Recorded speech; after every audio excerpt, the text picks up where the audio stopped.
exciting part. Okay, I will introduce to you our distinguished speaker, and I know this guy is actually our speaker for today is my actually schoolmate. Okay, he is above. I mean, how? What year are you in San Jose, Boss Chris? Graduate? Ah, When did you graduate in San Jose? What year year? 2016. So he is my senior schoolmate. In fact, we are together in the Supreme Student Council. We are leaders. Chris ran for Yeah, yeah. the president for Supreme Student Council. I'm in the other party. So both of us have competing um, parties in the Supreme Student Council. But because God is so good with all the talents, with all the ideas that really help and serve the country, we are put together to this mission to build an infrastructure to create more jobs. And this is where we are together. Even we're competing each other in our college days, but now we are partner. So never take for granted any relationship. If you fight, then fight for your principle, but never fight for the betterment of humanity. Okay. So when it comes to humanity, you have to bind, you have to be united. And that is the vision of both of us. So without further ado, I would like to introduce to you our distinguished speaker. He is currently the Vice President of Philippine Real Estate Management Solution. We call it PREMSI. That is our company, another company. And he is the co-founder of Rent.ph and Filipino Homes. Together with me, he has been very instrumental in architecturing the designing and the many aspects of our brand held by Filipino Homes. So together with his wife, Merly, Boss Merly, they lead one of the top selling teams of Filipino Homes. We call that one Victoria's Secret, BS, with a presence in Cebu, Cagayan, and Davao.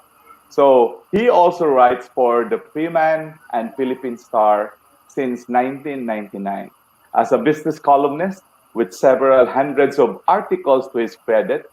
Ladies and gentlemen, the one that will really give you enlightenment on the best practices in rental and property management.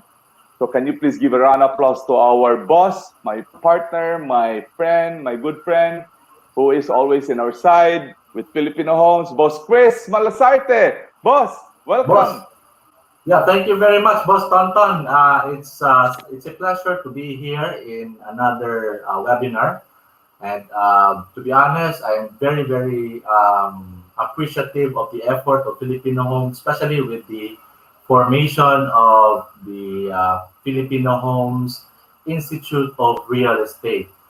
So the Filipino Homes Institute of Real Estate is one that we have to look forward to every time we need to know something pertaining to real estate, and as well as getting to know what is going to happen in the new normal. Right now, we're already prepared to get ourselves in the new normal simply because we have been, we have been, call it quarantine. Yet when we are quarantined, we are also learning. Okay, it does not stop the learning. Nobody can stop the learning that Yeah. we want to do for ourselves and for a lot of people. And I really thank Boss Tonton for organizing this one.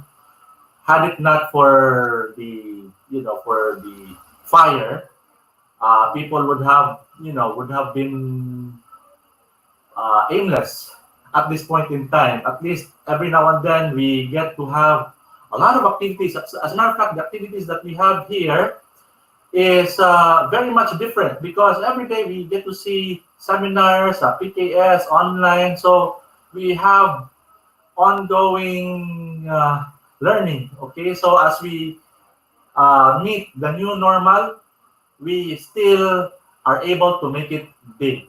And I really thank Fire for getting us through this very wonderful webinar that everybody gets to participate from all over the country.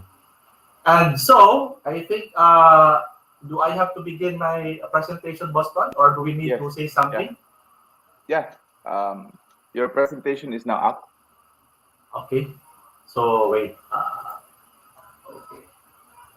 Now, first and foremost, I want you to understand that this presentation is a bit a refresher and at the same time something new because a lot of us are also into rentals, but many of us actually do not quite understand some of the things that we really need to know about rentals. As a matter of fact, people mistake rent management or rental as property management when, if you have to think about it, both are related, but they are also different.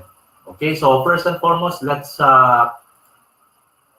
get to the ethics side of what we are doing because a lot of times, to be honest about it, it is still quite a challenge for a lot of our leaders, for Boston and myself, that we still have people who do not follow rules pertaining to the practice of rental. Now, we just want you to understand that rental is something that you have to do honestly with ethics also in mind, because a lot of times people, in fact, Boston had already booted a lot of people here in the company for dishonesty, and rental happens to be one of them.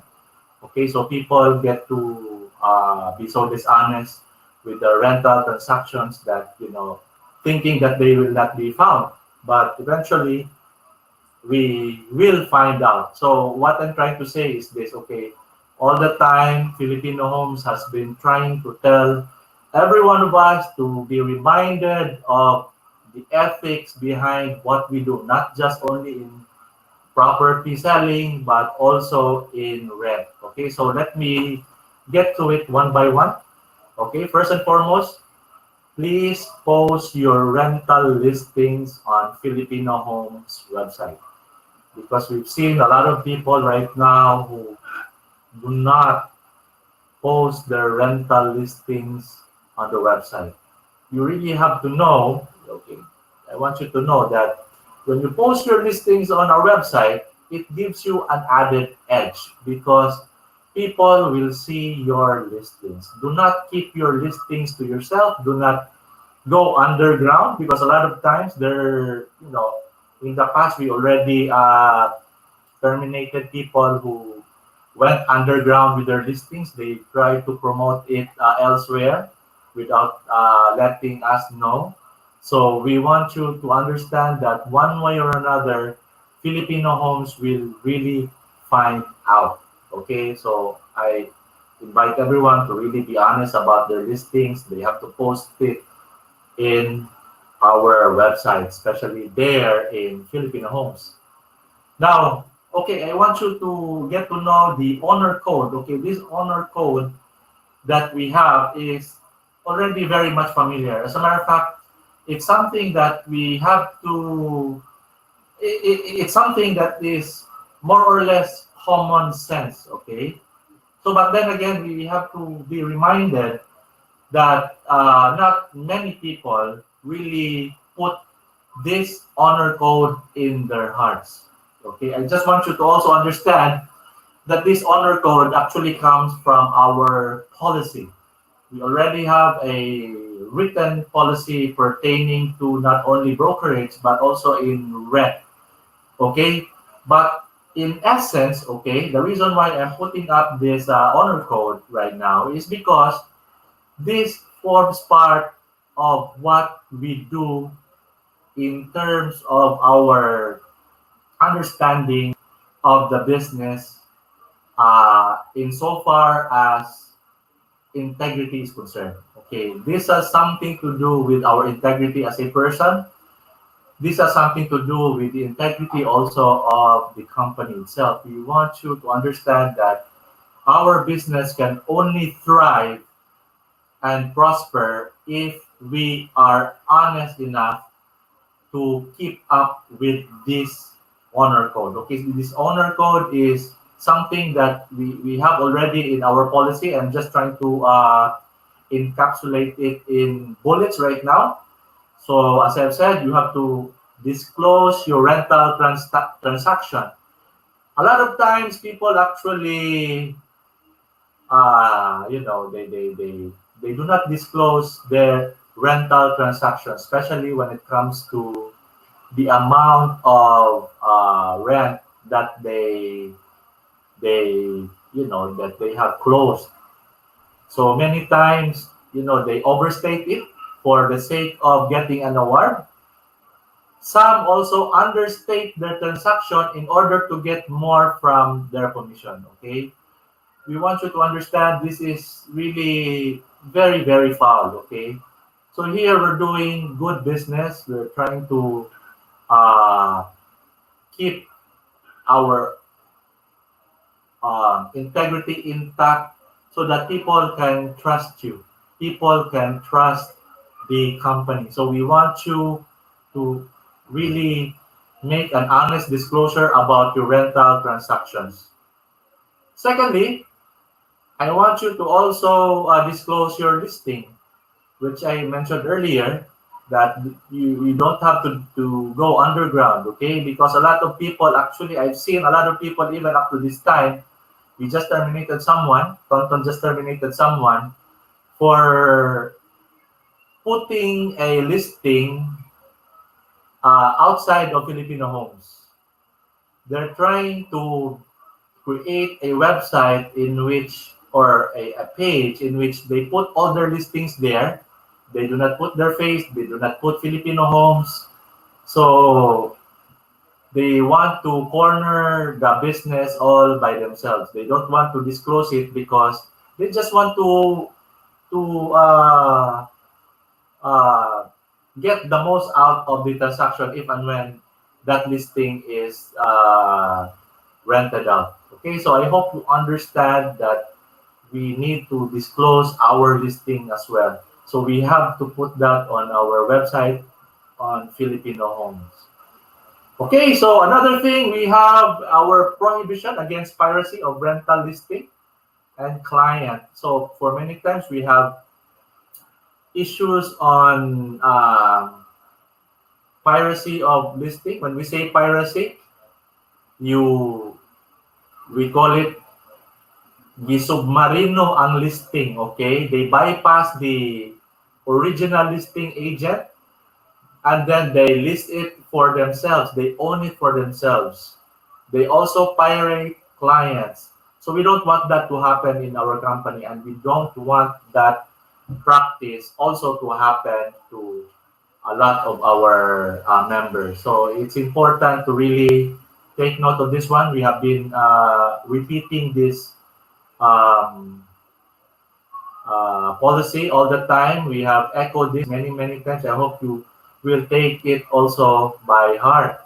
As well, you have to honor the sharing between you and the other agent. If you're the listing agent or the renter's agent, if both of you have closed the transaction, you have to honor each other's agreement. So it's something that we want to foster with each other, because it is only through collaboration that we can do business. Okay, if you are going to take advantage of another agent, our business will not prosper. We will only lose in the process if we try to take advantage of each other, maglamangan tayo. We don't have to do that, because when we cooperate, we are able to do business. We can even generate more business when we cooperate. Okay?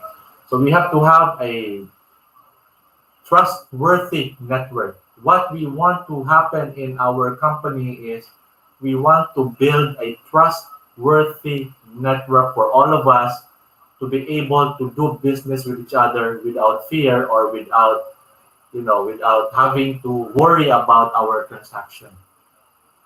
Okay, so another thing, I want you to also understand that you have to remit your share on time. Okay, a lot of people don't do this because sometimes nagasto nila ang kwarta, then they remit later as soon as they have the money. But when they don't have the money, problema, dili na nang nila i-remit. So I want you to make it a habit. I want you to do it also by heart, to remit your rental transactions to the office. Because remember this, we are investing a lot of money on rent.ph. We are also investing people just to help us do business, just to help us succeed in the business that we're doing right now. Also, as well, I'm sure you already know this, prohibition against list brokering. What do we mean by list brokering? You do not broker a list, okay? If that is the listing of another, do not repost it as your own listing, okay? So meaning to say, if someone has already owned the listing, do not broker it. You just have to refer to that person if that is his listing. Okay, so tinabangay lang ta diri, walang lamangan and everything. So this is something that we want to practice as well. This has also been a problem in the brokerage. So I want to repeat this again in our rental or rent management. We have to practice honesty on the part of the listing of properties. Also, I want you to make sure that all advance payment from your renter, you have to inform the property owner. Just very recently, we discovered someone who just used the money of the renter, and then only to find out that there was no property to be rented out. Okay, the person just assured someone that there is a property. He showed a fake property. Then he got the money, and then when the renter was asking where the property is, he just made a lot of alibis that he could not anymore pay the advance payment. So yeah, that's a problem. But more than that, we have a policy already in our in a company that we should not accept any money, even for our property selling. We are not allowed to accept money from clients. Just the same, we are not supposed to get money from the renter. The renter and the owner must be the one to talk about the transfer of money. Okay, you just have to let both of them know that you have a commission to make, so you can ask from the property owner to give you your commission once the transaction is already completed. I hope this one is understandable for all of us. This is not something that we have to even tell you, because this requires our common sense to know what is right and what is wrong. All of us are gifted with a moral compass. Okay, remember this. We all have a moral compass deep within us. Use your moral compass to do honest business. Okay, it's something that will make you as a better person. It will make you not only as a better person, but a person whom everybody can trust when it comes to doing business. Remember, our honesty is not only the best policy, honesty is our capital in this business. Without honesty, we will eventually lose our business. I hope you understand this part of our ethics. Okay, so this is a best practice in itself when it comes to rent management, when it comes to rental. So this is the honor code that we all have to remember.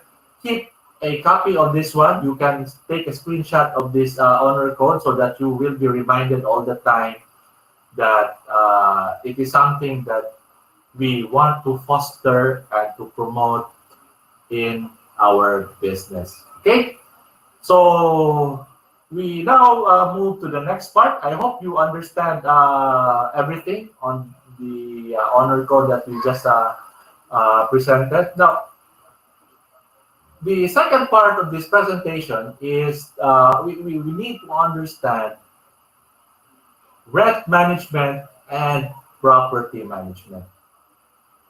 Because a lot of times, actually, people mistake rent management as property management.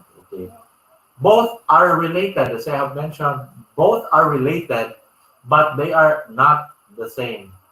So what I'm trying to say is we have to make a distinction between the two. We have to also understand that rent management is a completely different area of the property industry. At the same time, property management is another different area that we also have to understand. Okay, if you think about it, rent management is just only one part of property management. Okay, the reason why I'm trying to discuss the two is because we want to let you know that there are other aspects in property management, which I'm going to discuss later, that we need not only to know, but we need to take into major consideration. Okay? So first, let's discuss rent management. As I have said, rent management is different from property management. We have to also make a distinction between the two. Okay? If you have to think about it, rent management is a task assigned to a property professional to address the marketing needs of a property owner and renter. Now, look at it this way. The keyword here is marketing, okay? So when we market our rentals, it is considered as rent management. But the many aspects of rent management also has something to do with, like for example, accommodating the client in the, let's say for example, if the client is renting a condo, or to follow through a rental payment. So it is not something related to rent management, okay? As I've said, rent management for most of the time, okay, for most of the time is basically marketing, okay? So although there is no rule as of yet, okay, I just want you to let you know, no matter how I search rent management, there is no definition of rent management. Sometimes rent management can fall into property management. Now, for the sake of major difference, I'm trying to make a distinction that rent management has something to do with marketing. So we have to focus on marketing because that is precisely what we're doing most of the time. When we market rent, that's actually rent management. Okay, so, but then again, we over time, probably we can evolve the definition to deepen the scope of rent management. But for the time being, we will just focus on the marketing aspects of rent management, which is actually to address the promotion of a property and to accommodate both the property owner and renter to be able to meet their minds. Okay, so I hope you have a clear idea on what I'm trying to say. And of course, let's look at also property management. Property management is broader in the sense that it covers not only rent management, okay, which I mentioned earlier, but also the maintenance of the property itself, including the facilities therein, okay? So this the idea of property management sometimes is very, very limited. For a lot of us, property management is just like, okay, you rent it out, then you keep the property, you have to clean it, and that's it. No, that's the most basic understanding that we know of insofar as property management is concerned. But property management is really, really very big in scope. As a matter of fact, if you look at all the available data or available sources in the internet or in books, property management is something something that you really need to know in detail. Okay, and as a matter of fact, property management is one big course that is being offered in Manila, and even in fact, if you think of it this way, it is a formal course in the US. In other countries, you really have to study. In fact, there is licensing in property management in developed nations. In the Philippines, we have no licensing or accreditation insofar as property management is concerned. And that is precisely the reason why people have a different view about property management, why the scope of property management is very much different from each other. There is actually no standard as far as property management is concerned. And the only standard that I know of in property management is the one being done by property managers of communities, which I will mention in my next slide. Okay, so before we do that, let us just understand, okay, our area of concern insofar as rent management servicing. Okay, so basically we're doing rent management servicing. If you're into rentals, we're doing rent management servicing. So by definition, it is a service that connects or matches the renters and property owners through authorized intermediary, which is you. So when we say intermediary, it's someone that middles between the owner and the renter. So you are that person, you are that real estate professional or representative. So in other words, what you do is you have become an authorized intermediary between the property owner, the renter, and when you do that, this is what you do, okay? This is the task that we need to remember as rent management servicing professional, okay? So first, we market. We just mentioned that one. And also, of course, we need to due diligence the property. We have to do two kinds of due diligence. One is to due diligence pertaining to the property. The second is to due diligence the renter. Because, you know, some of those being listed as for rent are being subleased.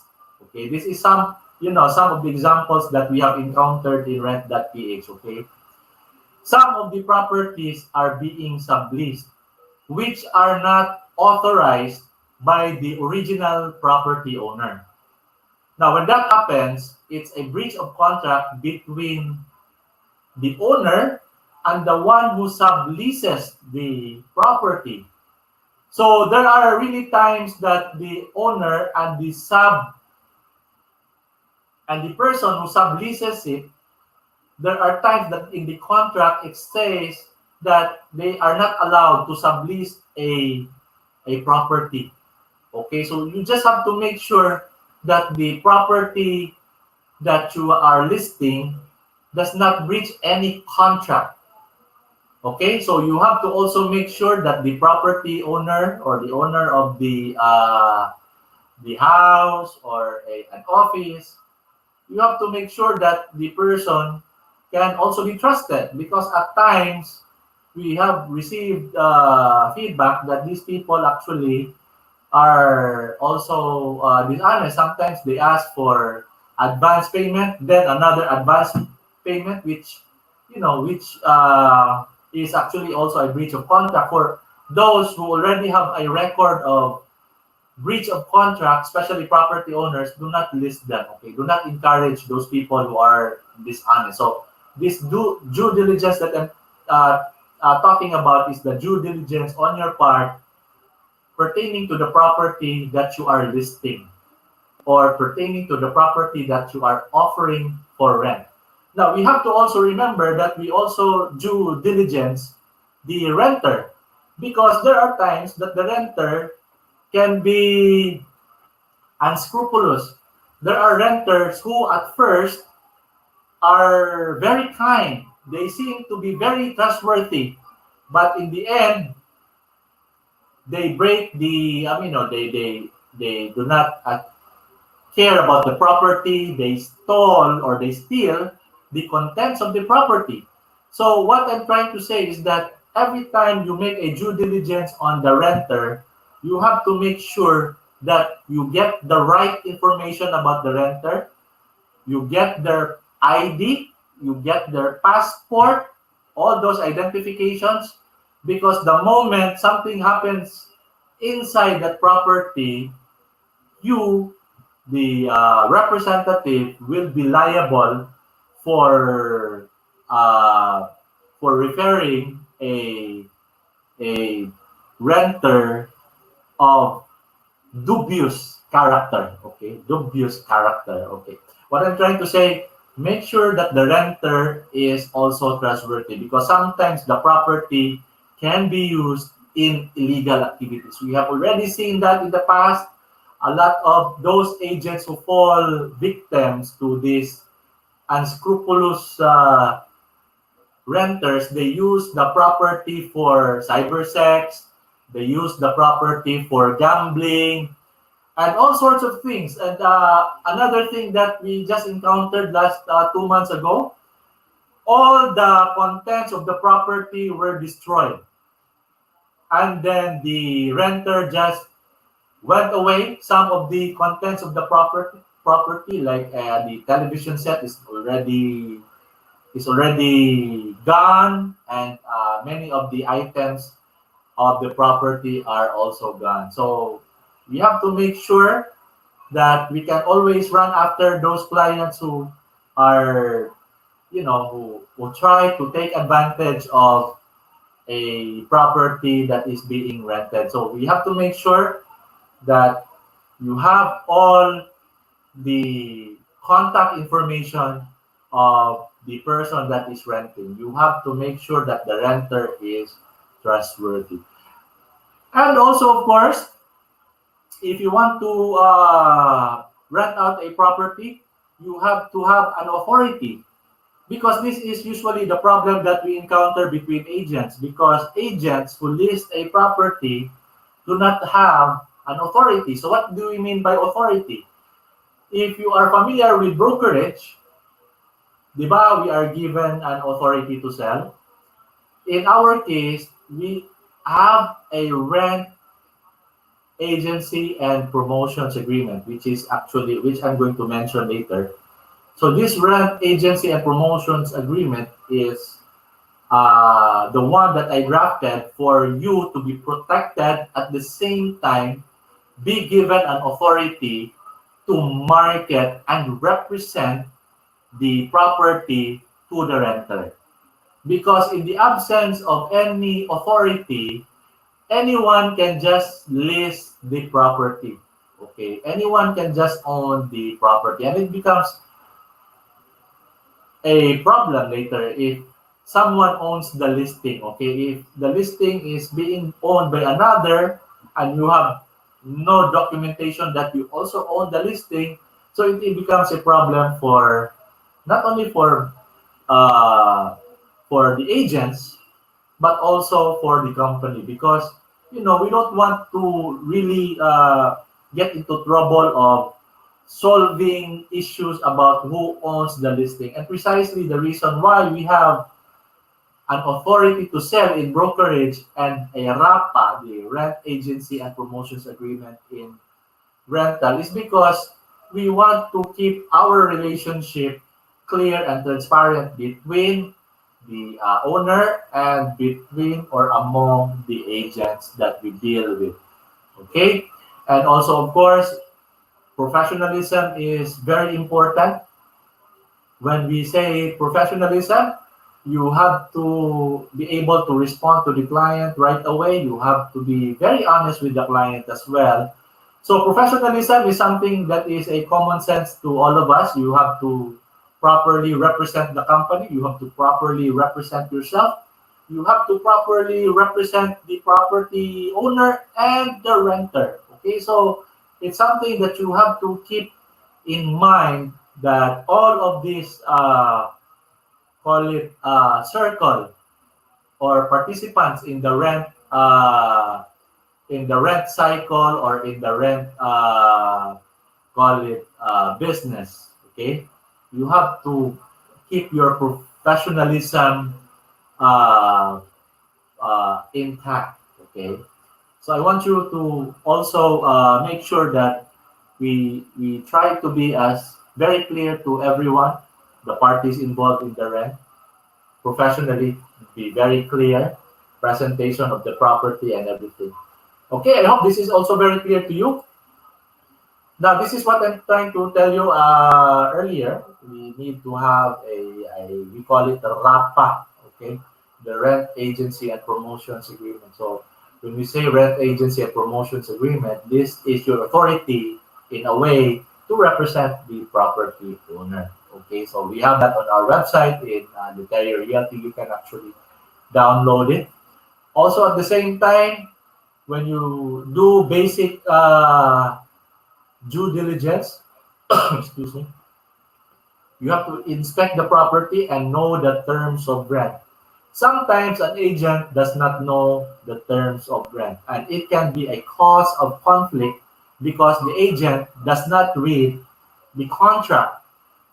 The agent, to be honest about it, you have to be able to understand the terms of the contract before you offer it to the client.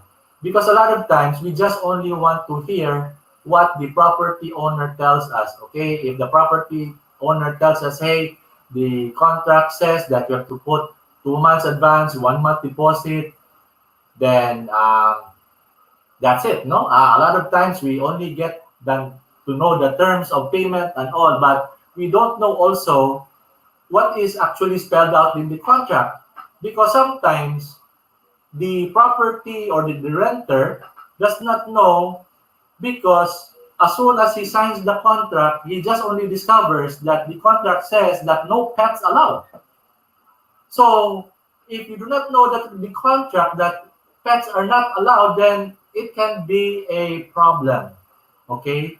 So what I'm trying to say is this: all the terms of the contract that you need to know, you have to know it ahead before you offer it. Otherwise, the renter would find it very surprising that he does not know that such terms exist in the contract. Okay, I hope you understand that one. And as well, you inspect the property. Okay, sometimes we just offer a property without looking at the property itself, if it is livable. Sometimes the property has holes on the roof which are not disclosed by the property owner. So we just have to inspect the property, whether the property is really in good condition. It can be, it is functional. All the things that the renter would want to have: the faucet, the plumbing, the kitchen or the roofing, the air conditioning and everything. You really have to find out if they're in good condition. So this is something that an agent or a rent manager like you has to do all the time, because sometimes we just list the property without asking the property owner if the plumbing is okay, if the lights are okay, if the electricals are okay. So it's really more of looking at the livability of the property. If it is if it provides the kind of comfort that the renter expects of a property being rented. Also, of course, you take pictures of the property. You have to make sure that the pictures taken on the property must be of professional quality. Do not upload properties on our website that is, poorly shot. Okay, so you have to make sure that you have enough skills or you have enough knowledge to shoot a property. You don't really need to be an expert. At least you get to know what it takes to make a very good picture. We have a very cameras right now are already designed to make good pictures. So make use of those features on your mobile phones. Okay, so are we good? I hope you are learning so far. And okay, probably you would ask this question. I already made a presentation on this one before for Bread.ph. I just want to bring this back. Okay, for those who do not know yet, because a lot of times a property owner can just ask you some questions about how much should my property be worth in terms of rental. So we have formulated something here, and I do not want you to I just want you to tell you this, okay? This is not the absolute rule, okay? This is just only something that we need to make a basis of, okay? So we're trying to make a basis when it comes to renting out a property and pricing the property that is being rented out. Now, for example, if the property is worth 1 million, 1% of 1 million is the rental price of that property. Okay, so let's say, for example, if there is a house in which you have been asked to price the rent, and then the house is 5 million, of course, 1% of 5 million is how much? That's 50,000. So that's the 50,000. That's the rental of a 5 million house. Okay, that's basically just a figure. Okay, this is not absolute, but just a figure for you to reference to. But there are other things that affect the price of a rentable property. If you excuse me for a while. Sometimes the location can matter. Even if the price of the property is just too little, but the location is very nice, it can actually command a better price. So there are other factors that affect the rental pricing of a property. So this can be conveniences, this can be the community or the amenities, or the, call it, occupancy. When we say occupancy, it's a sought after property because, like for example, talk about Lahog, the high occupancy rate there of rental is grabe. It's probably like 100%. So if you find a property there in Lahog, chances are the next day someone will rent it.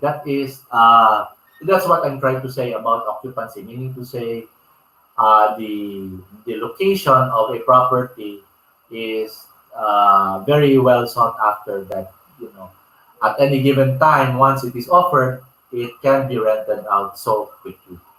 So I hope you understand what I'm trying to say here. Just throw your questions later if you need to ask questions. Now comes property management. Okay.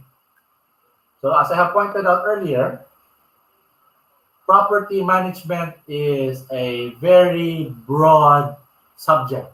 As a matter of fact, we cannot learn property management right away in just a matter of hours. Like in this seminar that we have, we cannot just learn it in 3 hours. It is something sometimes it needs sometimes experience. It also needs more lectures because this is a formal course that you have to attend. In fact, there is a property management course in Manila offered by the University of Makati. It's actually a part of, it's a formal course. There is what they have. They have what they call Bachelor of Science in Business, majoring in property management. I have asked this in the University of Makati. They have this course. Actually, it's quite a very broad field because it tells you about so many things, not just only houses, but it tells you about communities as well, which I'm going to tackle as well in this presentation. And I hope I will be able to at least give you an idea about what property management is in terms of scope. That's why we have mentioned in the title of this the next chapter of our presentation, chapter 3, the specifics and best practices that are being done in property management. Okay? So, all right. I want you to know this, okay? Because people actually refer to property management as, okay, I have a house here, I will just manage it, that's it. Yes and no, okay? When we say yes and no, it is both right, but it is also wrong. Now, as I've said, we have to really get to know the entire scope of property management as far as property management is concerned, as practiced not only here but also abroad. Here in the Philippines, property management is not as formal as it is in other countries. So I want you to understand this, okay? There are two types of property management. Now, these two types of property management that I'm talking about comprise of property management on communities and property management on residential spaces. Okay? Now, I have coined a term here, unitized property management, because I'm very, very glad to say that we are the first in the country to come up with such a term, to at least for people to know that there is such a service. The reason why we have to make a distinction between the property management that is being done in communities and that is also being done in residential spaces is for us to distinguish ourselves that we offer such service. Because under general property management, we cannot offer that service. Okay, so probably you will ask me, sir, what is general property management? Okay, so general property management is the administration and management of the common use service areas in a residential community. If you talk about condo, for example, or a subdivision, the common usage service area, sometimes CUSA means common usage service areas or common use service areas, okay? When you say CUSA, CUSA means the lobby, the swimming pool, the playground in a community. So those are things that the property manager will maintain and keep for the communities to enjoy. Part of the management of a property in a community also has something to do with facilities, which I'm going to actually mention. okay? Because facilities is very important in property management. So make a distinction, okay? General property management is the management of a KUSA or a common use service area. While unitized property management is the management of a premise or a residential space, a house, a condo, that is a unitized property management service. Now, we would like to focus on this second part, which is the unitized property management, because this is what a lot of us are already doing, especially here in Cebu. In fact, we are already doing that. We manage several condos now. We rent it out. We clean the condo. We do a lot of things there. But to be honest about it, it is not just only about cleaning the condo, maintaining and all that. There are so many things that you need to know about unitized property management. And as a matter of fact, there is a common ground between general property management and unitized property management because they are both concerned with facilities, okay? If you are into unitized property management, you really have to get to know facilities management as well. Okay, I hope you understand that one. So when we say general property management, this is the one being done by Colliers. If you're familiar with Colliers, with CBRE or CB Richard Ellis, those companies that are maintaining the buildings there in IT Park, those companies that are maintaining the condominiums of SMDC, of CLI, they are property management companies. Only they are general property management companies. Okay? I hope you understand that one. Now, on the second part, which is the unitized property management, this is what we do. We manage the property of a private residential space. Okay? It can be called an in-premise property management because a Canning General Property Management is off-premise. Ours is in-premise. Okay, I hope it is very clear to you, the idea, the concept. But then again, I will answer your questions later. Now, let's get to the next slide. Okay, this is the one that I was telling you about. Okay, before we embark into property management, we really have to understand the importance of facilities management in property management. By definition, I don't have to actually explain it to you because, okay, you can read it on your screen. The practice of coordinating the physical workplace with the people and the work of the organization. It integrates the principles of business administration, architecture, and the behavioral and engineering sciences. Grabe, no?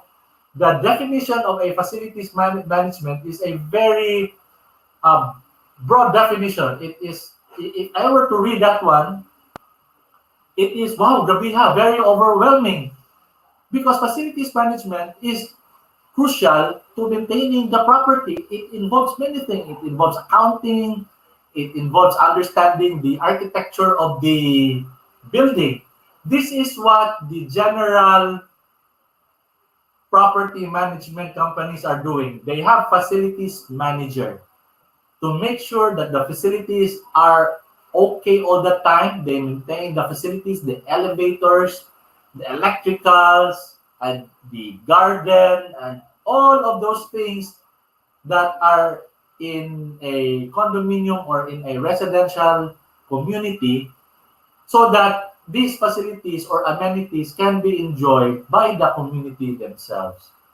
Okay?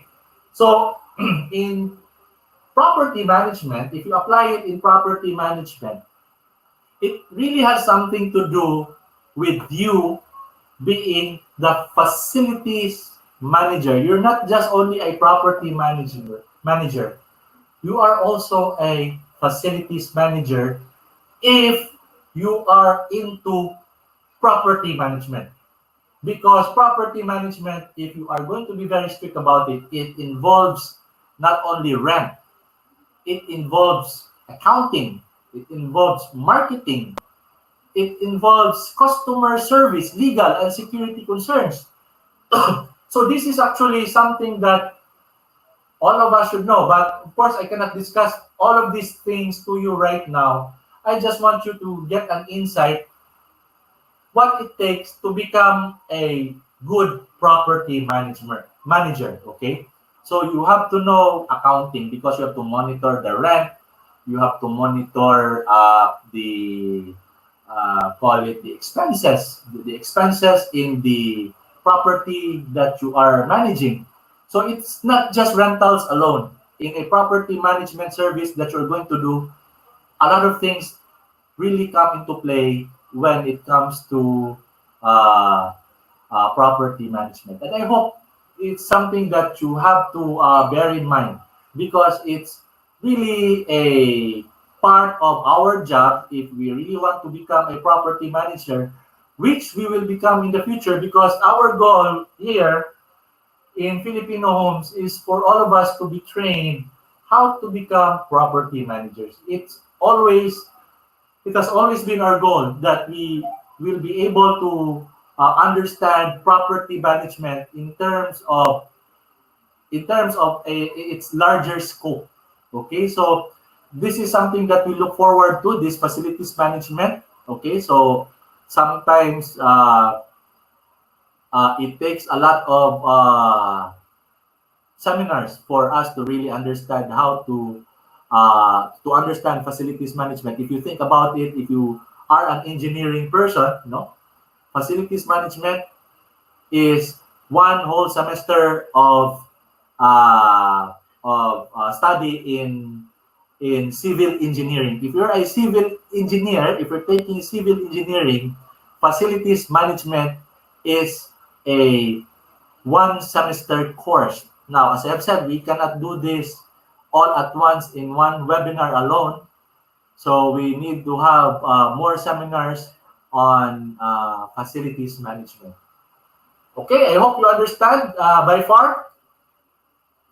Now, okay, just to let you know what a facilities manager do in a general residential property management, which I'm talking about earlier, katubitang mga Collier, CBRE, Lichu. These are very big companies who are in the Philippines that are managing communities.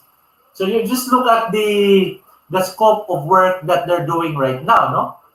The building structure itself, the water supply, electrical, cable system, passageways. Can you just imagine the scope of work these companies are doing? So since we cannot do this because we are just small time, we are just limited to residential spaces, but we don't have to learn this now. Okay, I just want you to understand this later because probably one of us may become a property manager for communities. Okay, so next. All right, this is what we call the unitized property management of a residential space. Okay, this is basically the facilities that is being covered. Okay, the reason why I mentioned about facilities, as I have said, because it's important for our renters to know the condition of the property. Okay, as a matter of fact, this idea that I'm putting here is just really the basic. Okay, because per our experience, this is something that we always want to check all the time.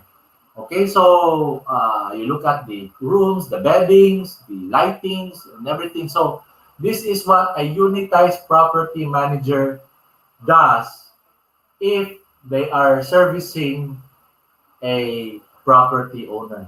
Okay, I want you to understand also as well that if you're doing unitized property management, you do not only get paid for the rental, okay, for the rental commission or the rental transaction for getting a customer on the premise, but you get to be compensated for managing the unit itself. Because remember this, under a unitized property management regime, most of the owners of condominiums are OFWs. They cannot keep the property by themselves because they are absentee landlords. Okay? They are not there to oversee the property. They are not there to maintain the property. And the role that we are trying to play here is to represent the property owner in terms of maintenance. Okay, we maintain and keep all these facilities inside a condominium or a house, that they are all in good condition. And I hope that is very, very clear to you at this point in time. The role that a unitized property management does for for our property owners. Okay. So just to give you an idea, okay, there are 3 M's that you need to understand. One is market, maintain, and manage. So when we say, these are just only insights, okay? What I'm trying to say is this. If you want to become a unitized property manager, these are the most basic things that you remember. Number one, you market. Number two, you maintain. You look at the facilities and everything. Then you manage.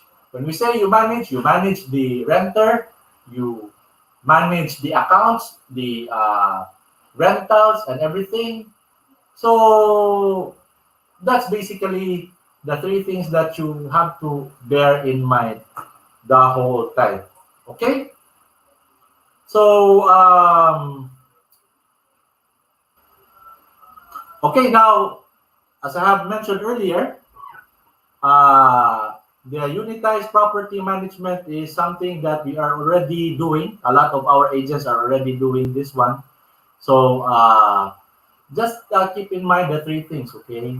We market, we maintain, and we manage. So if you want to become a property manager of a unit, or if you become a unitized property manager, just remember the 3 things in mind. But as I have said, there's more to life than just marketing. You have to understand facilities of the unit, and also understand as well accounting, if you need to monitor the accounts of the client, because sometimes the client will have to ask you, where did the money go for the bills payment for the electricity? Where did the money go for the condo dues? I'm sorry. So because a property manager really does a lot of things, okay? You actually act, you are the stead, okay? You act as stead to the property owner, okay? You represent as if you are the property owner yourself. So that is really the concept of being a property manager. Having to remember all the time that you're not only paid to do the service, but you are actually there to become the representation of the owner. Because if you do not maintain the property well, chances are you will lose the business. Number 2, you will lose renters. So you really have to have a mindset that as if the property is your own, you have to treat that property as if that property is your own. Because if you treat that property as if it were your own, your customers will be very happy, especially the property owner, because you really know what to do. You understand the concerns and you understand the feeling the feelings of the property owner. So if you are that person who knows how to maintain the property of an absentee owner like OFWs, then you are sure to get more business through referrals. Okay, so that's just something that you have to remember all the time. Okay, so why do we need a property manager? Because we need to monetize the properties that are bought for investment. Okay, so here our role is not only to rent it out, but to make sure that they make money from out of those rentals. Okay, you just don't rent just for the sake of renting, but for them to be able to get more out of their rental payments. Okay. Secondly, which I mentioned earlier, is to maintain the unit, the contents, the supplies, and everything there is to maintain, like the installations and everything. So a lot of things can actually come into play with uh, this type of service that we are going to do. Okay. And then, of course, you represent the owners in the administrative tasks, which I mentioned earlier. We want to take care of the accounting, the mga bills payments, and everything because the owners, most of the time, are not there and they cannot clean the property. They cannot also handle the administrative task of keeping track of rental payments, keeping track of bills, keeping track of many other concerns pertaining to the unit. Okay, so these are the things that you bear in mind all the time. Okay. Now, okay, if you're really serious about running your own unitized residential property management, okay, this is something that you have to prepare. Okay, so you have to have an office. Okay.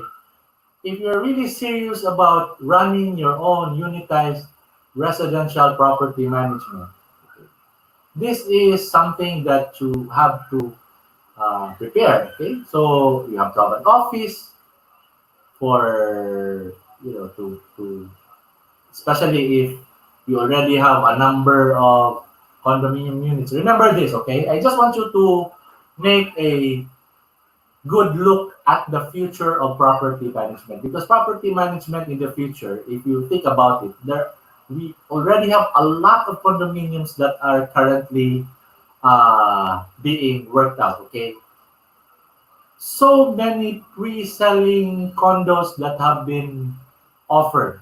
Okay, they run, by let's just put it this way. Hundreds of thousands of condominium units are awaiting for property management. And precisely the reason why we have to prepare is because once all these condominiums are already done, at least we are already ready to handle those concerns of our clients.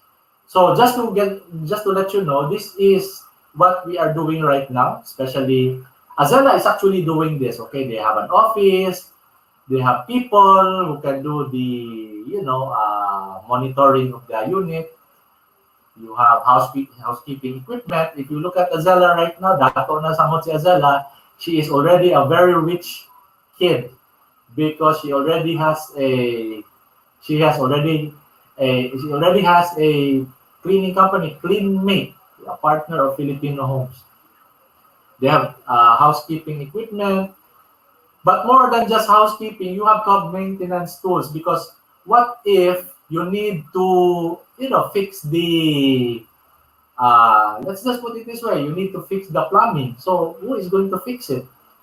Sometimes the plumbing is a very simple thing. You need a call it a wrench or whatever it is, tools.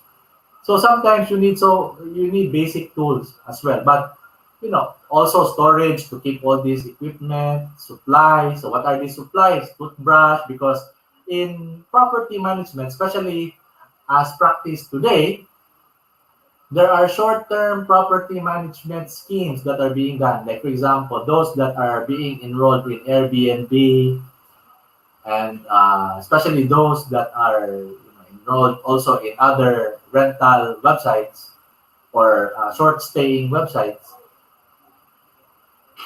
We need to make sure that supplies are always there. Okay, toothbrush, apil mo na, sabon, shampoo. So those are basic things that we need to supply in a condominium unit. As a matter of fact, if you are an Airbnb user in Japan, like myself, we went to Japan, we use Airbnb, and even in fact in the States, we also use Airbnb. They already have supplied many things in the property. So these supplies are very basic supplies, trash can, garbage bags, garbage chutes, and all that. So a lot of things. Okay, so it is easy to say that you should. Okay, it's good to be involved in a unitized property management, but bear in mind that you need to have also all the tools that you need to have for you to run your own property management company. And also, of course, you have to have transport so that you can, like, for example, in our case, we we pick up the renter from the airport. Okay, we pick up the renter from the airport. We ask them to pay for picking them up. So things like that. And because sometimes the renter they have special needs. They want to be picked up in the airport. So we do that service. Also, of course, the transport is also needed. Like, for example, if there is something to fix, you can transport your tools and all that. So it's very important. Also, as well, you have safety gears for people involved in the maintenance of the unit. But to be honest about it, if in the absence of any of these tools, housekeeping equipment, you can always outsource that. Like, for example, laundry. If you need some laundering, you can also outsource that. If you need some housekeeping, you can outsource that to CleanMate. So that can actually be done. What I'm trying to say is this, okay?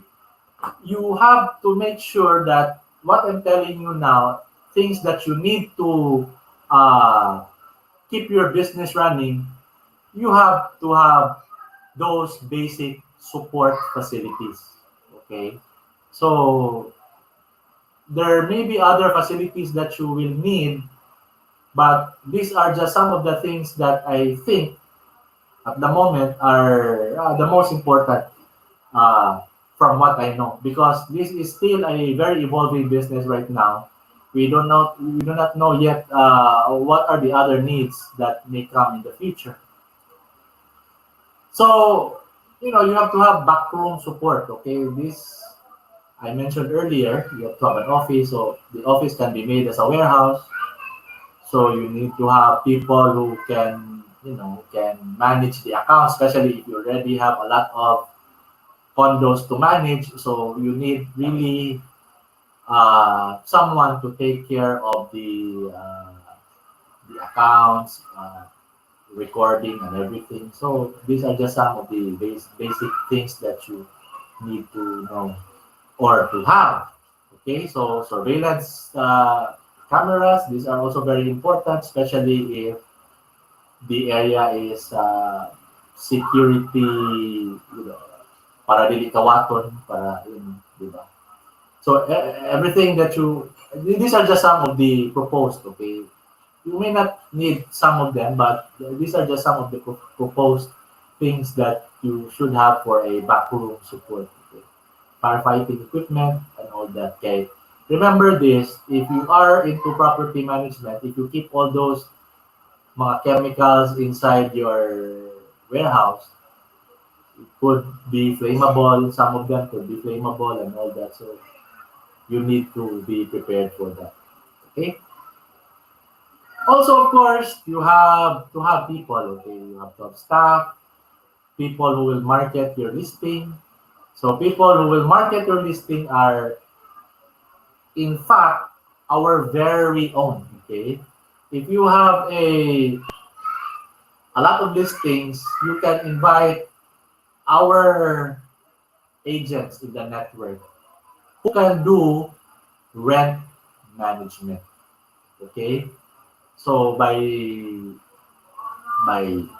doing that, a lot of people will also benefit from the rental. Same time, you will get to benefit from the service that you do to a property. So these are just some of the things that you need if and when you are going to embark on a property management service. Okay? So housekeeping, okay, basic, like, already mentioned this one. So si Azela already, CleanMate already has this one. CleanMate, by the way, is a partner of Filipino Home. So basically, they have all this. I don't know if they have beddings, but on our part, we do have beddings because we have to change the beddings every now and then. Next is, okay, toolkits and everything, and basic carpentry.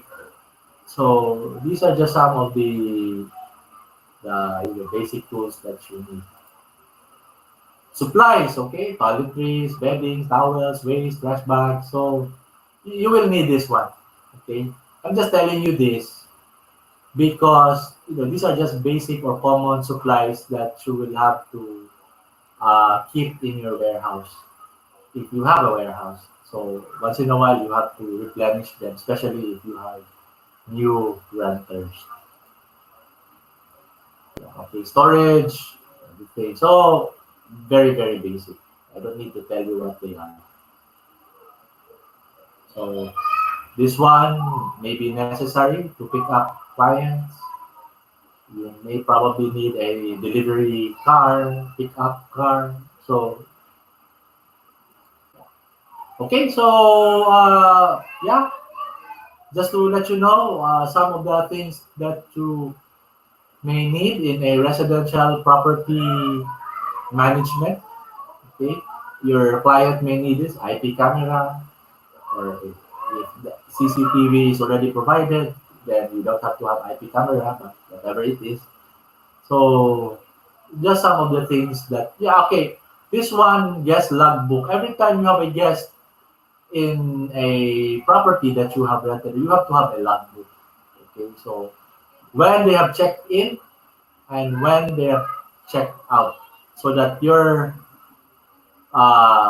property owner will know. So all of these, the safety equipment, if you are doing maintenance, grabe ang maintenance, plumbing, and all that, you have to have all this.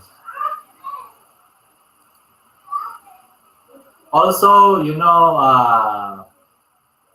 in property management, okay, this is just something that you need to know. Safety first policy for those people involved. Make sure that they have all the equipment needed to be safe in cleaning up the property. And also, of course, if you're familiar with 5S, I don't know if some of you are familiar with 5S. 5S is a Japanese management practice. It's a very common practice in manufacturing. Sort, set in order, shine, standardize, and sustain. You have to organize, systematize your property management service. So you do periodic checks, tanan. So basically, you will need this one. Even if a customer feedback, ma'am, how is your stay? Are you happy with your stay there? Is there anything we can do to improve the service? That's part of the service that you do as a property manager. As part of your quality management system, we call it QMS. So also, of course, you need to understand supply chain, when to replenish, when not to replenish your mga replenishables items like toothbrush, toothpaste. So you need to know that one. Then also, of course, waste segregation is important. Reduce, reuse, recycle should be practiced also to keep the unit clean and environment friendly. Okay, and last but not the least, thank you very much for hearing me out. I hope you learn a lot of things and very pleased to give a part of what I know. Very happy.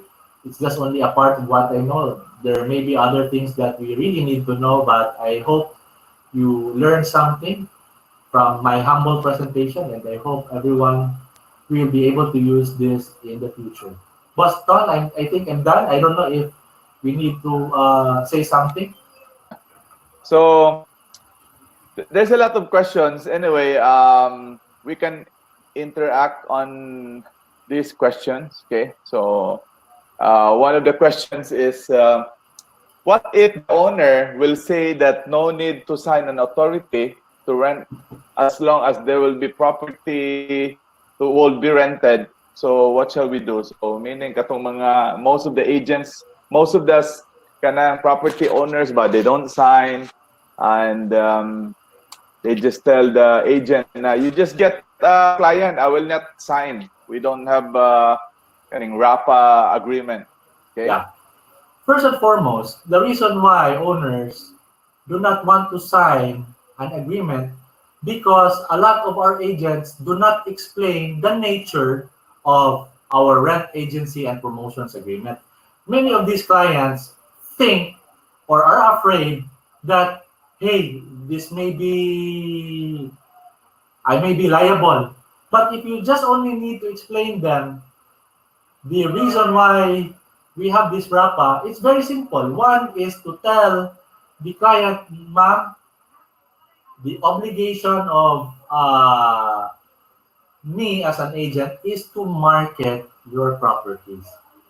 Because there are only three things that you need to remember in the RAPA. One is your role as an agent, which is to market the property for them.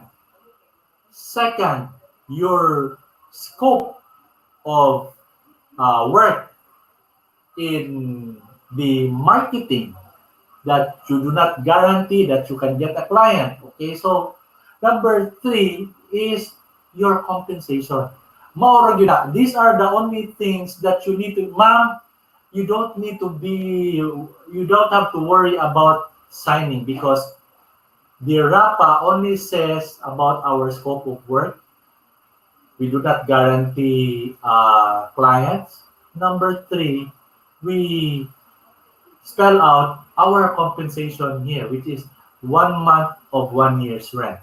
Now, kung dili pa yun siya, okay, if the client still refuses to sign, then you have to make sure that you have a written, you have to have some kind of documentation, like maybe in Messenger that, hey, ma'am, these are this is what we did as a compensation. So you just have to make some documentation pertaining to number one, the listing, number two, your compensation, because in the absence of any documentation, sometimes the client may not honor your agreement. And this has happened many times. Unless you fully trust your client, then that's okay. But to me, we just have to have some kind of documentation that is actually to protect you and the client. But as I've said, you have to explain properly the nature of our agreement. They don't need to be afraid of signing because it's just a very basic marketing agreement. We're just there to market what you get. That's it. Yeah. So anyway, this is what happened. Most of the agents, when they started rental business, because remember, rental is a very profitable business in real estate. You have to create value. It's very important. You have to create value. Who are you? And you have to explain to the owner na, ma'am, I'm connected with Rent.ph and Filipino Homes, the biggest real estate company in the country. And we are so strict to kaya akong boss, Mr. Luterio will terminate me if my client will not sign because this is our agreement. So if you will say, like me, I have so many friends, Ton, we will not sign. Sir, I'm very sorry, I cannot offer you property because it is a requirement. Because we are the biggest company who have a listing. So why do you have to worry? And we are here to back you of all properties that you need, any concern. So don't worry. Remember, if they don't like you, then go to another client. There's so many properties out there. The secret to get properties is you just have to post, are you planning to rent your property? Then you go out in your subdivision. There's so many signages. That's how you get listing. And that's the strategy. So very important, create value, be strict, be serious with when you talk with your client, okay? And go straight. Kasi most of the agents, the reason why they don't have value, because they don't train to become the best. And if you are attending our seminars like this, then this is the time you will get knowledge, you will be very professional. Because again, to be professional, you have to learn every day, okay? That's why Chris told you, you must have some proof, text, SMS, message. Don't allow, when you market a property, don't allow calling because you cannot record it. So allow email, SMS, and also chat. So you can have proof. Now, ma'am, you know, when we talk last 2 months, you give me this property, I market it so well, even if you didn't sign, but I give you the one, and you already said to my SMS na I will give you commission. So this is the proof. You have to have proof, okay? And I will back you with that one. We have so many cases with Chris. We send a lawyer's letter, collection letter, and they give commission. Yeah. So that's why it's important to really have documentation here. Okay. So hi, Magud, you cannot just do shortcuts because remember, if you're professional enough, you have to be professional also in documentation because documentation actually is really a very important part of what we do. Just let your clients understand, ma'am, we are doing this because we are supposed to document everything that we do here because it is required by the company because the company requires us to do documentation. If we don't have any documentation, I will be terminated. Things like that. Just let them understand that you are a professional because kita dito, like for example, if we ask for, even in fact when you buy something from a store, there is documentation. You are given a receipt, di ba? So it's something that we need to practice also as well, and we need to educate our clients. Boss Tonton, ano po yung system ng rent-to-own? Rent-to-own is a program. Yeah. It's a program for dalawa kasing case ng rent-to-own. Rent-to-own for developers who already have a unit, hindi nabenta. Okay, so yung mga units nila hindi nabenta, they call Filipino Homes. Ton, how do you gonna sell this? So I created a program to make it rent-to-own. So 1 year, they will rent 50,000. Then after 1 year, we will send a letter to the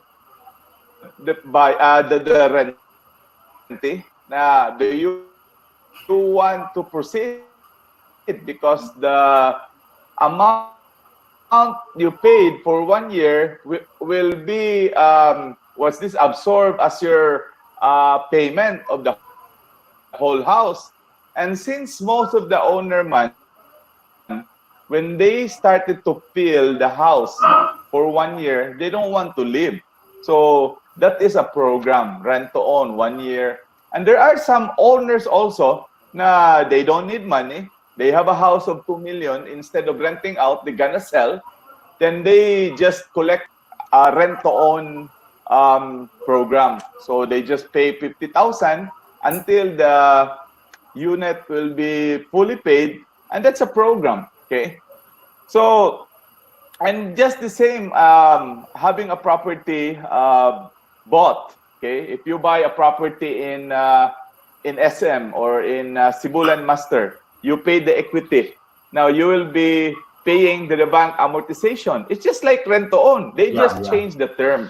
So instead, you loan the money. It's just renting, but you already loan it to the bank. So it's just a program. It's a term. Okay. Yeah. Okay, so And the let's biggest go thing to the that- serious question, Boss Chris. So, Boss Chris, if the owner only wants to sign 3 years contract, get commission every year for 1 year, and it's only 3 years. Yeah. Actually, if it's a 3-year contract, well, okay, just let me get through the standard practice. Okay, the standard practice of a long-term lease, okay, or rent is this. Okay, the first year you get 1 month of 1 year's rent. The second year is 1/2 month of 1 year's rent. Third year, 1/4 of 1 year's rent. More na standard as far as I know. I've Yeah, asked, big companies. yeah, especially if long term and all that. But if your client is willing to pay you like per year, because I've seen a lot of agents, the best thing to do here is to let them sign your RAPA on a per year basis. Okay, if you can do that, then you make money every year.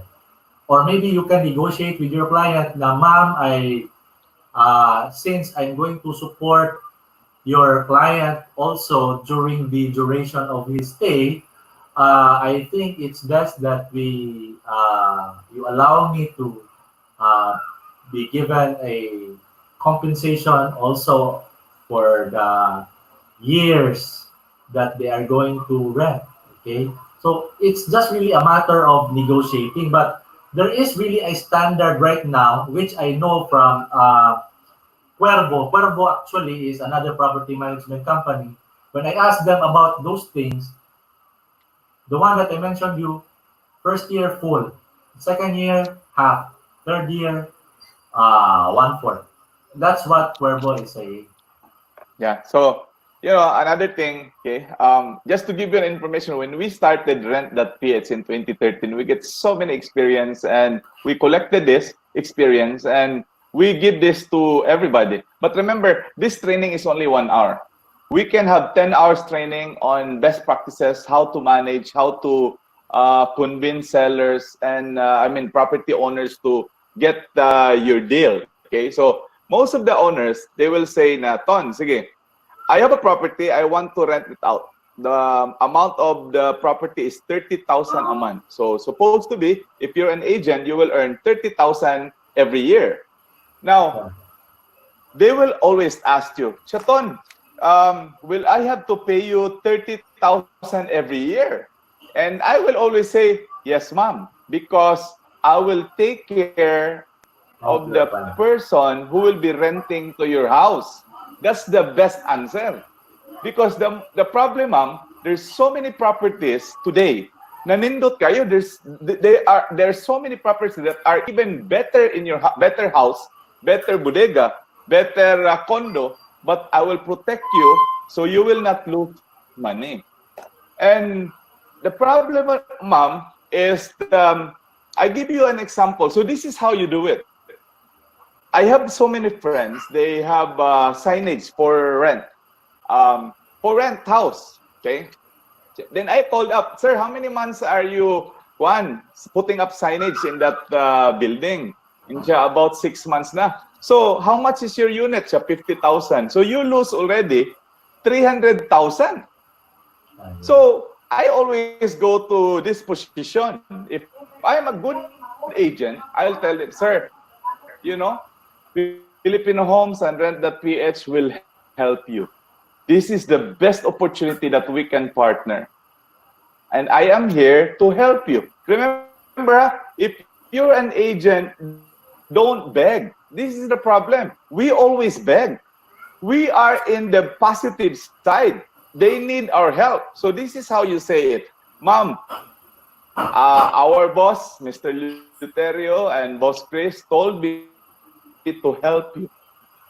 And we are here to help you. We will use our thousands of agents. We'll use our portal. Our portal is 200 million. We will help post that property to that portal. So you will be one. We can rent out your property. Then they will answer this one. So thank you very much, Mr. Luterio, for helping me because I lose 300,000 already. Chavam, can you sign the RAPA? Because this is our standard. Insha, what's RAPA? RAPA is a contract that our company, Filipino Homes, not you, our company, Filipino Homes, will also get a service fee. That's the service fee of Filipino Homes, not mine.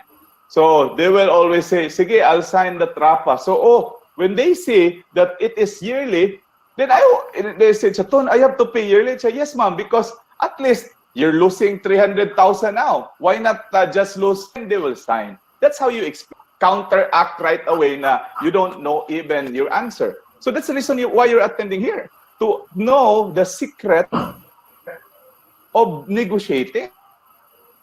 And this is our job. This is my job. We are so good in negotiating. Okay, I hope you understand. Very simple. Business in real estate is about relationship. It's about explaining why lose this money while we can save you. We are here to help you. That's the best word. Okay?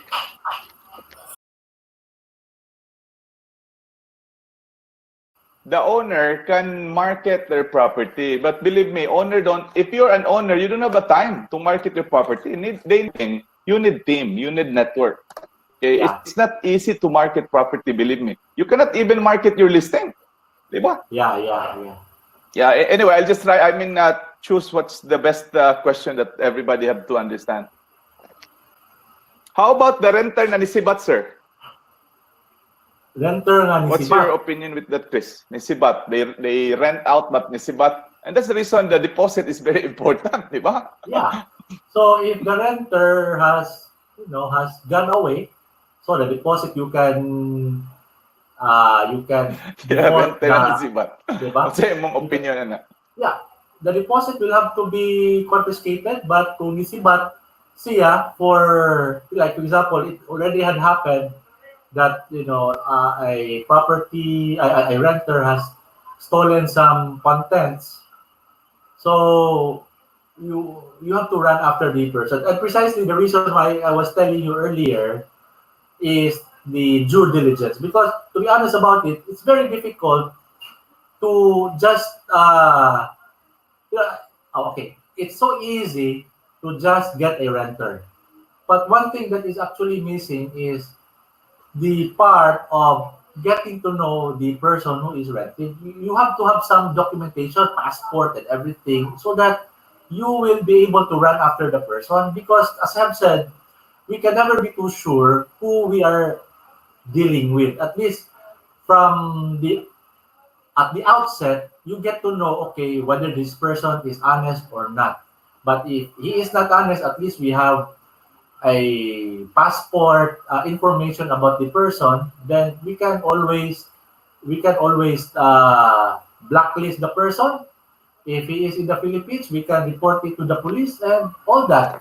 But as I have said, the reason why you have to have due diligence is to actually protect yourself from those kind of people. Because once we market it, we will never know who are not honest and who are honest. Okay, it's very difficult for us to really know it. Okay, so documentation is very important, and also the deposit, that the one that we're telling you, and that's really the idea of advance rental and deposit, to make sure that every time they leave the property is still there, usable pa, wala nangaguba and all that. How much does it cost for a property management service? Okay. Actually, there is no, well, ako, to be honest about it, I'm very, very happy with what is happening right now, because Filipino Homes is the forerunner of the idea of unitized property management. At the moment, we are the first to start it. And in all honesty, we're still trying to formalize everything as to the rates when it comes to property management. But later on, we can have that one. But to be honest about it, I'm looking at a step up rate. Like for example, if you're just there to collect rent and deposit, mga basic, then you probably have some fees there. Or it can be just a per service basis. You get paid for the per service basis. Like for example, you pay the bills, utilities, and all that. But if you keep track of the rental and all that, then that's a service fee that you have to do. And if you are doing facilities management inside the unit, then that's another thing. So we don't have yet a standard for it, but a lot of us actually who are doing it right now, some actually charge 3,000, some charge 5,000. It's actually very, very different right now. But for sure, Boston will have a formal or call it a standard service that we can adopt as a company, because right now ang kaning unitized property management is not really that formal yet as of this time. It's not yet formal. We are just preparing ourselves for such service because we all know that there already a time will come that these condos will be finished, and we need to help our investors, monetize their investment. But as far as like standards of payment and compensation for property management, wala. But we are going to get there in the future. But of course, we need to again reorient ourselves as to really the scope of service that we need to do. We have to zero in what are those services so that we can already justify our rates. So that property, we are there's a question here, boss. Is there a standard fee for a minimum service fee for managing property, either condo, pila ang Yeah, that's what I'm telling. rate, That's what I'm saying, Boston. We don't have a so standard. 1%. Yeah. To be honest about it, it's a very different. It's a case-to-case basis because we do not know the scope of service that you are going to do. But if you just define it, like if you do the cleaning, probably you will charge cleaning 300 per service. Then if you want to do the cleaning on a weekly basis, once a week 300, then once a month 300. If you do it 4 times a month for the cleaning, so you have 1,300 for the cleaning, then probably laundry services, all this. We cannot yet define the standard rate as yet, but I know some of us who are doing unitized property management, like Boss A, Boss Test, they charge like 3,000 to 5,000 per unit, just to keep the property maintained and all that. So we can come up with a rate that can be justified to our clients. But if the client says, okay, I'm willing to pay you 3,000 or 5,000 a month for now, then maybe you have to ask the client to define what are those services that you need to do. Diba? Kaya at the moment, dili pa din nato ma-define. Yeah, actually, this is what happened. Okay, when an agent rent their property, go to the owner of the property, you're already thinking you're a property manager. It's not, okay? So you have to define 2 things, okay? Are you a marketer? A marketer is just marketing a property, so you have to be very frank with the owner of the rental property. So, ma'am, you hire me, I will find a rent. Okay, so this this client of mine, I'll give it to you contract. Okay. So when there's a case, you don't have to be there. You don't have to save the owner because it is their responsibility. You know, the problem is when you are the property manager, assuming that's a different story. Chaton, sige, I'm in America. Can you manage the property? Okay, so I'll give you an example. We have so many buildings. We're managing also Filipino homes. We're managing 2 floors, 3 floors, 1 building. The issue is that is the responsibility of me. So what I do, I gonna have kanang red flag. So the red flag is this: when an owner, I mean, if the person who will rent the property, they have to pay 2 months advance, 1 month deposit. Now, if they fail to pay for 1 month, I have to eject them. And ma'am, this person is already overdue. So that's so simple. The problem is you are getting so many. So we have a program Infagate. Okay, so that one, it's a patented name of Premsi. Boss Chris and I is the owner of Premsi. So we have this. When we actually train you, then you will be full-fledged rent manager. So you will know how to explain, you will know how to prepare contract, you will know your responsibility and how far is your responsibility. Because rental, honestly speaking, is a broad subject. In fact, that's the reason Resa law building money. Renting the building, you can make money. It's a broad knowledge. So we will be helping you this soon. And what we are doing here for 1 hour is just giving you idea that this is the future business, because we are expecting maybe 1 million for rent in the future. This is our secondary income, selling, renting, and soon we have insurance, we have cars. We will be partners with this. And imagine if somebody from America, Ton, I want to rent out a property, you will make money. Ton, I want to buy another property, you will make money. Ton, I want to buy a car, you will make money. Ton, I want to insure my properties, you will make money. We'll be making money without any other business. And this is where we have to master this real estate holistic approach of marketing. Okay, we got so many business. Believe me, this is just one thing.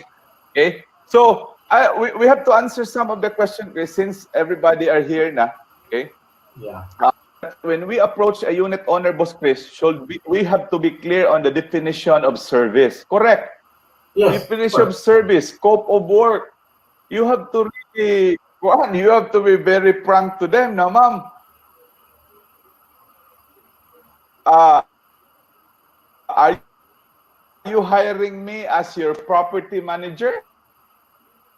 Or are you hiring me as your marketer? Yeah. A property manager, like now, I'm managing a building in Capitol. Chaton, the whole building is earning about 250,000 every month. Sharing 60-40. So whatever the income, less the person who is a helper, because we are a helper. So that helper, we're paying ang total na mga expenses, ang amo ang nabilin, total income every month, nasa 180,000. Okay? So what we did, we share 60-40. So I earn about 40% managing that one. So that's a good income. So if you're managing 2 buildings, then once we earn, we remit to rent.ph. Even me, my kids, my family are also remitting to rent.ph to really get for the expenses kay dako man kayong overhead sa rent.ph kay daghan man kay tag gastonon good sa program, maintenance, sa hosting, and also sa mga activities nato. Okay?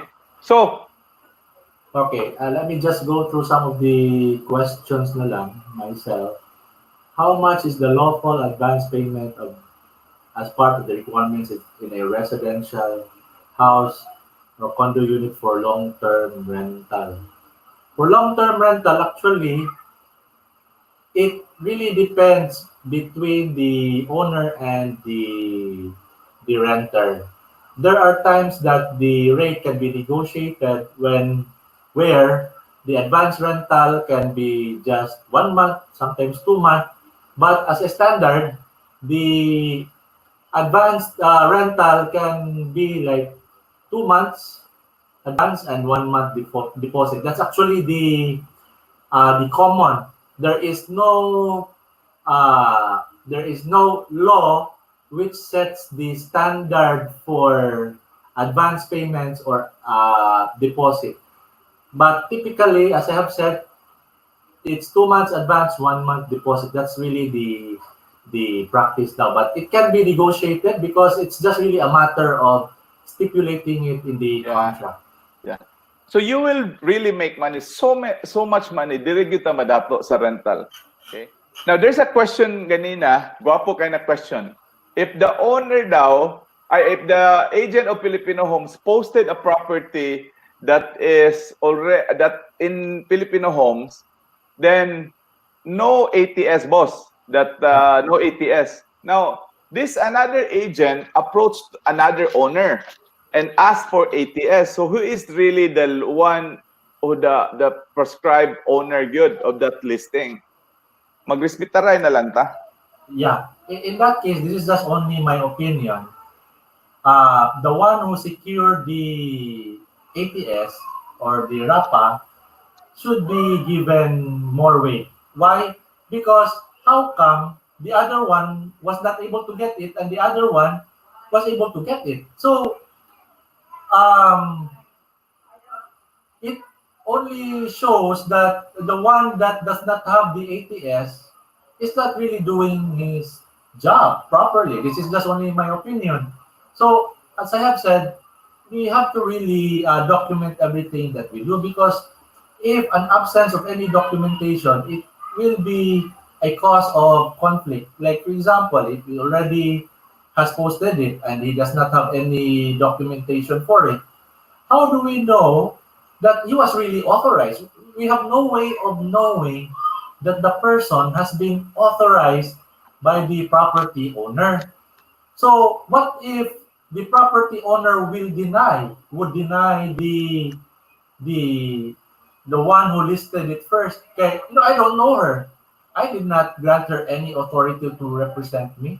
So it can be a problem with the owner. It can be a problem between the two agents. So to me, it's really very important to have some kind of documentation. But as I have said, you just have to respect each other. If you got it first, but you fail to secure the ATS or the RAPA, I don't know. Probably you can talk to the other agent in that scenario. Okay, honestly, it's sometimes very it's very, very kapoy on our part. It's tiring to resolve issues without any documentation.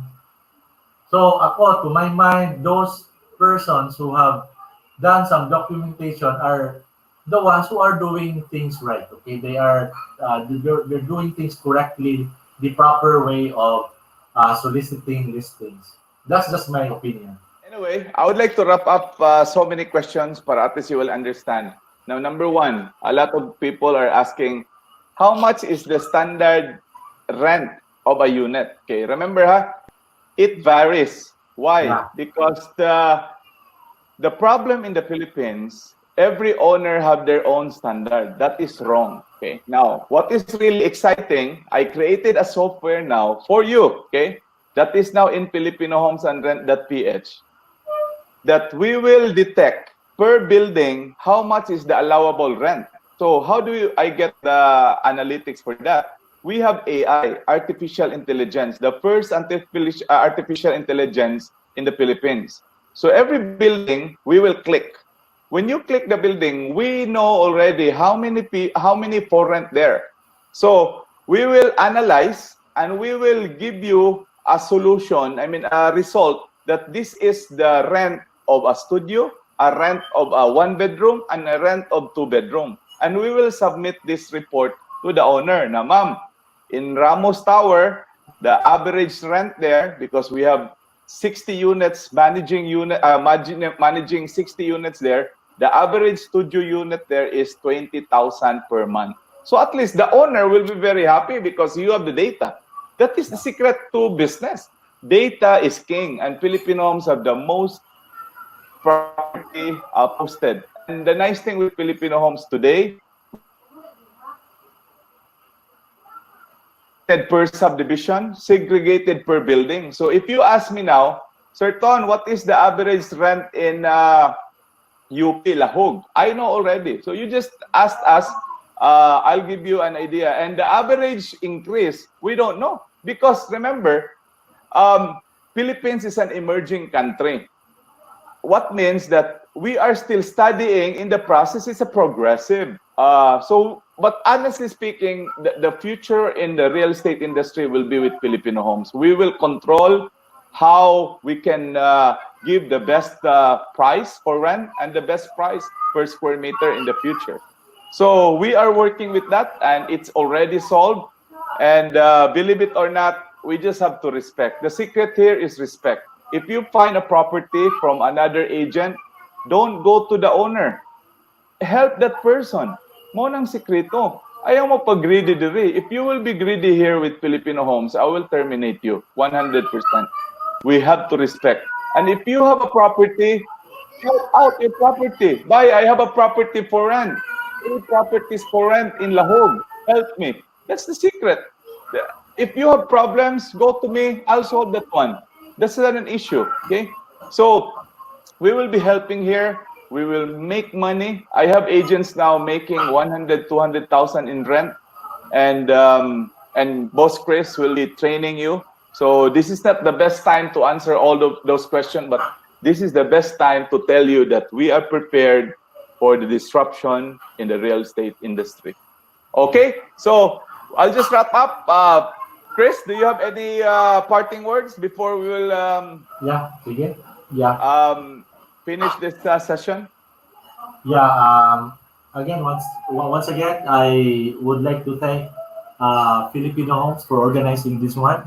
More particularly, Filipino Homes Institute of Real Estate for organizing a regular webinar on the different topics of real estate, and also for having been invited to share my thoughts on rent and property management.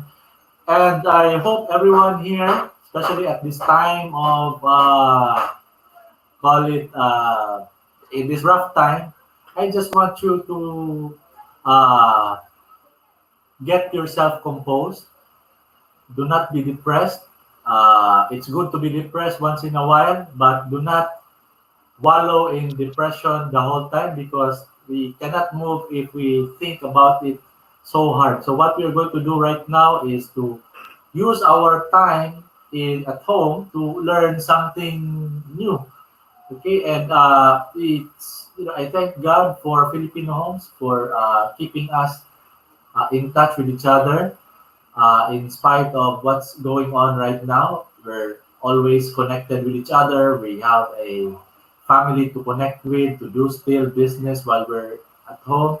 So it's a blessing for all of us right now for being able to do business in this very difficult time. But more than that, I just want you to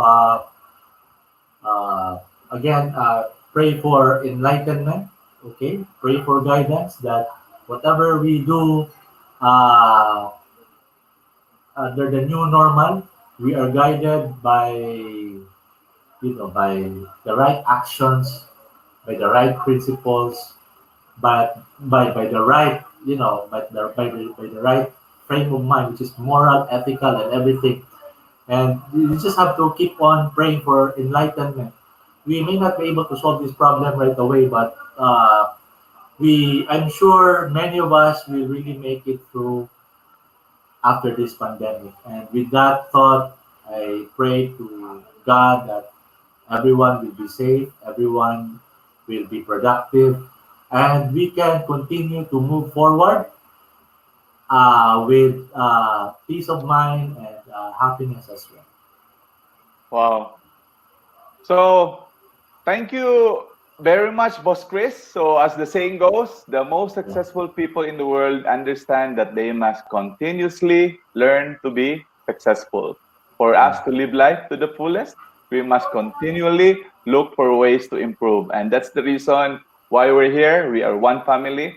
Thank you. And very good insight, Boss Chris. Thank you So, very God much. bless you God to bless all of everybody. us. Okay. Thank you, Boston. Thank you, Thank you, boss. everyone. Thank you. Thank you. Thank you. Yeah.